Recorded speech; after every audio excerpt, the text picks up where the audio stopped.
Max Verstappen kembali tidak tersentuh dan berhasil meraih kemenangan di balapan GP Kanada yang berlangsung dini hari tadi. Dengan kemenangan ini, Verstappen meraih total 41 kemenangan, yang membuatnya menyamai catatan pembalap legendaris Ayrton Senna. Selain itu, dia juga sukses persembahkan Red Bull kemenangan mereka yang ke-100 dalam sejarah perjalanan tim di F1. Posisi kedua sendiri dihuni oleh Fernando Alonso, yang berhasil menjauh dari tekanan Lewis Hamilton di 10 lap terakhir balapan untuk kunci podium ke-6-nya sepanjang musim 2023. Sementara Hamilton akhiri balapan di posisi ketiga untuk kembali melanjutkan tren positif dari tim Mercedes belakangan ini. Meskipun dia bisa buat start bagus dan curi posisi kedua dari Alonso di awal balapan, tetapi kecepatan dari Aston Martin memang sangat bagus di race kemarin. Hamilton tidak mampu membendung laju rivalnya tersebut dan disalip di lap ke-22. Raihan podium Alonso ini semakin menipiskan jarak poinnya dengan Sergio Perez yang lagi-lagi gagal tampil maksimal sepanjang GP Kanada menjadi 9 poin saja. Perez gagal lolos dari sesi Q2 dan ketika balapan pun ia tidak mampu mendapatkan temperatur yang oke di ban miliknya. Itu sebabkan Checo tidak mampu mengejar duo Ferrari yang jalani balapan yang sangat bagus di Kanada kemarin. Jika kita melihat siapa saja yang naik ke mimbar podium di GP Kanada, mungkin ini adalah podium paling bertabur bintang musim ini. 11 juara dunia di antara Verstappen, Alonso, dan Hamilton disandingkan dengan Adrian Newey yang kemarin juga merayakan kemenangan ke-200-nya selama berkarir sebagai desainer mobil di F1. Secara keseluruhan, meski Verstappen tetap bisa sumori dengan nyaman di baris paling depan, balapan berlangsung cukup seru dengan adu strategi dan beberapa duel yang terjadi. Apa saja itu, simak videonya sampai habis. Walaupun Verstappen menguasai jalannya balapan, sebenarnya GP Kanada bisa dibilang merupakan race tersulit bagi Red Bull sepanjang musim ini.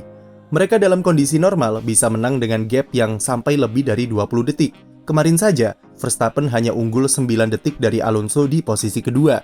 Belum lagi Sergio Perez yang hilang entah kemana saat balapan dan tidak sanggup mengejar duo Ferrari. Kanada menjadi balapan tersulit Red Bull karena beberapa faktor. Yang pertama adalah hilangnya lapisan karet ban di aspal sirkuit setelah diguyur hujan saat kualifikasi. Hal itu membuat kondisi grip di sirkuit kembali menjadi nol atau seperti di awal-awal sesi FP1. Kondisi grip yang rendah membuat tingkat degradasi ban menjadi lebih parah dan menyebabkan Red Bull agak kesulitan dalam manajemen pace mereka saat balapan. Tapi ini bukan Red Bull saja yang mengalami, namun semua pembalap juga mendapat masalah yang sama. Max Verstappen berkali-kali mengeluh soal kondisi grip bannya yang sangat rendah, terutama saat memakai ban hard di stint keduanya. Selain grip, Red Bull juga dipaksa untuk sedikit konservatif di dalam pengereman, karena karakter sirkuit Montreal yang memang sangat mengandalkan pengereman keras dan rawan alami overheating.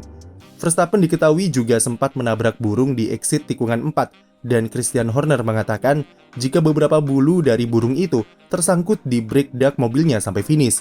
Ditambah adanya safety car di pertengahan balapan, membuat pembalap Belanda ini tidak bisa membuat gap yang lebar seperti sebelum-sebelumnya.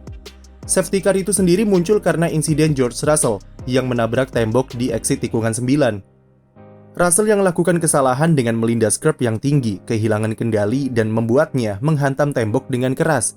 Namun ajaibnya adalah, meski mobilnya nampak alami kerusakan, tetapi Russell masih bisa lanjut balapan setelah masuk pit. Bahkan pembalap Inggris ini sempat bisa recover ke posisi ke-8, sebelum akhirnya ia alami masalah rem yang overheating dan harus DNF untuk kedua kalinya di musim 2023. Kembali ke kasus Red Bull, pertanyaan terbesar tentu ada di Sergio Perez yang performanya terus menurun dan seperti ada masalah di dalam dirinya. Checo gagal lolos dari Q2 karena tidak mampu maksimalkan temperatur ban intermediate dan terlambat ganti ke ban soft di pertengahan sesi. Kesalahannya di percobaan hot lap terakhir kembali membuktikan jika tekanan yang ia pikul di Red Bull cukup besar. Ketika balapan, meskipun Checo sudah memakai ban medium yang baru di stint keduanya, dia tetap tidak bisa mengejar Ferrari yang memakai ban hard di depannya. Jelas, ada sesuatu yang salah dari Sergio Perez. Entah itu dari mobilnya atau memang dari faktor dirinya sendiri yang kena mental dengan performa Verstappen yang gila-gilaan sejauh ini. Terlepas dari performa Perez yang amburadul, Ferrari harus diberi apresiasi yang tinggi karena akhirnya mereka bisa jalani balapan dengan keputusan strategi yang jitu. Padahal sehari sebelumnya di kualifikasi, kami mengkritik habis-habisan Ferrari yang lagi-lagi berulah dengan tidak mendengarkan permintaan Leclerc untuk ganti ke ban kering di awal sesi Q2. Hal itulah yang membuat pembalap Monaco ini gagal lolos dari Q2. Ditambah dengan Carlos Sainz yang terkena penalti karena halangi Pierre Gasly di sesi Q1, membuat duo Ferrari start dari posisi 10 dan 11 ketika balapan. Namun mereka berhasil tampil impresif dan mampu finish di urutan keempat dan kelima.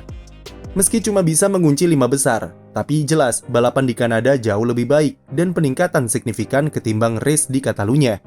Keputusan tim untuk tidak terpancing masuk pit saat safety car terbukti adalah pilihan yang tepat dan jitu.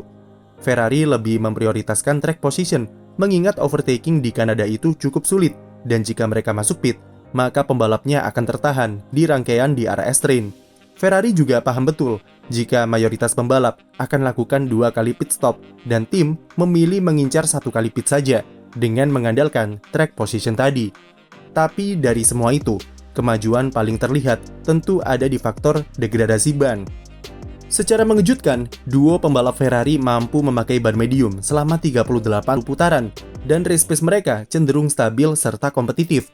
Hal ini mungkin ada kaitannya dengan karakter trek yang lebih lambat dari Catalunya dan dengan temperatur yang sedikit lebih dingin. Tapi apapun itu alasannya, Ferrari sudah mengerti jika mereka bisa mengatasi problem fundamental mereka di tipe sirkuit yang mengandalkan traksi ban belakang seperti Kanada. Bekal dan momentum yang bagus untuk development mobil ke depannya nanti. Performa apik dan heroik di Kanada lainnya tentu dijalani oleh pembalap Williams, Alexander Albon.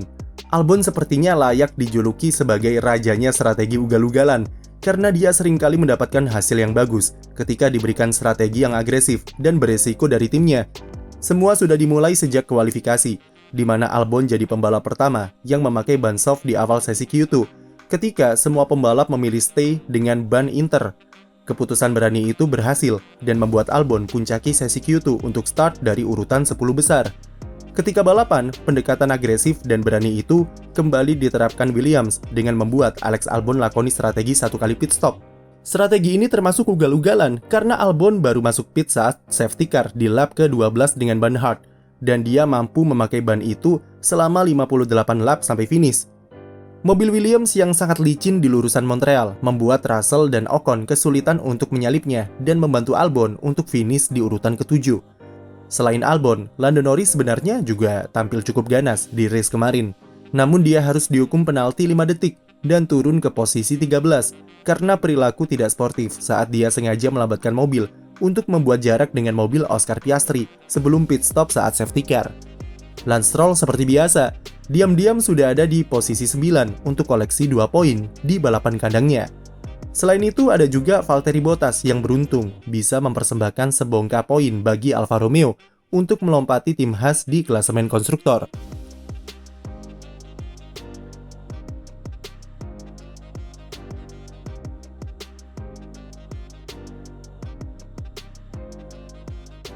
Apa momen favorit kalian di GP Kanada dini hari tadi? Atau kelewatan balapannya? Tulis di komentar dan jangan lupa beri like dan subscribe untuk konten F1 lainnya.